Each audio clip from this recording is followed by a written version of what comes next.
तेनालीराम और सांप का सोना, लालच से बड़ा जहर।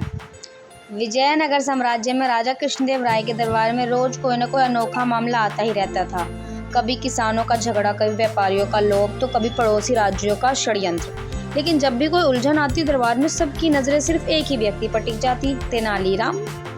उनकी हंसमुख मुद्रा, त्वरित बुद्धि और अद्भुत चतुराई हर किसी को चौंका देती। एक दिन सुबह सुबह दरबार में एक किसान कांपता हुआ आया। उसके कपड़े मैले थे, चेहरे पर पसीना था और आंखों में भय। उसने झुककर राजा को प्रणाम किया और कांपती आवाज बोला, महाराज मेरी मदद कीजिए। मेरे खेत में एक भयानक सांप रहता है।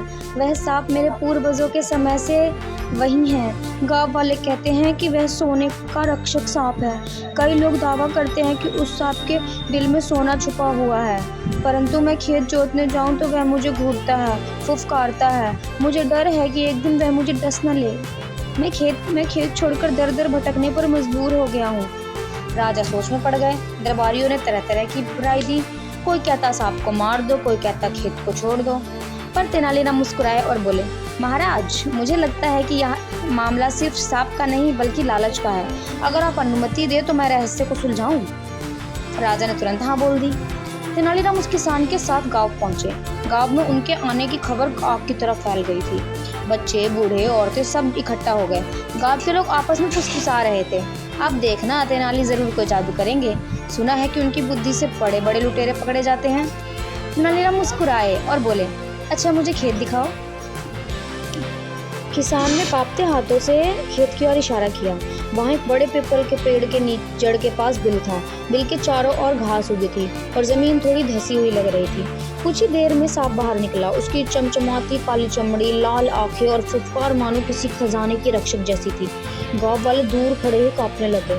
किसान घबराकर पीछे हट गया, लेकिन तेनालीराम बिना डरे आगे बढ़ा। उन्होंने जमीन पर बैठकर ध्यान से देखा, फिर मुस्कुराते हुए बोले, अरे वाह, ये तो सचमुच खजाने का रक्षक लगता है, लेकिन खजाने का मालिक कौन है? तेनालीराम ने गांव वालों से कहा, कल सुबह सब लोग यहीं इकट्ठा हो, मैं इस सांप और सोने का राज खोलूंगा। अगले दिन पूरा गांव इकट्ठा हुआ। तेनालीराम ने किसान से कहा, एक कटोरी दूध लाओ।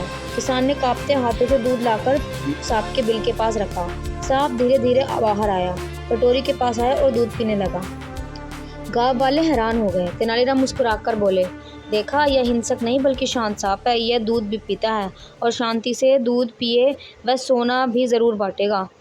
इतना कहकर उन्होंने बिल के पास खुदाई करने का नाटक किया। कुछ ही देर में सचमुच मिट्टी से कुछ सोने के सिक्के निकले। गांव में हल्ला मच गया। सोना, सचमुच सोना, यह सांप खजाने का रक्षक है। किसान की आंखें चमक उठी। तेनालीराम ने किसान को चिताया, ध्यान रखना, यह सांप रोज थोड़ा थोड़ा सोना देगा, लेकिन अगर तुम लालच करोगे और सब कुछ एक साथ लेने की कोशिश करोगे तो यह सांप तुम्हारे लिए प्राण घातक हो जाएगा। किसान ने सिर झुका लिया, पर उसके मन में लालच का घर बन चुका था। कुछ दिन तक वह रोज सांप को दूध चढ़ाता और सोने के सिक्के पाता रहा। धीरे धीरे उसका लालच बढ़ने लगा।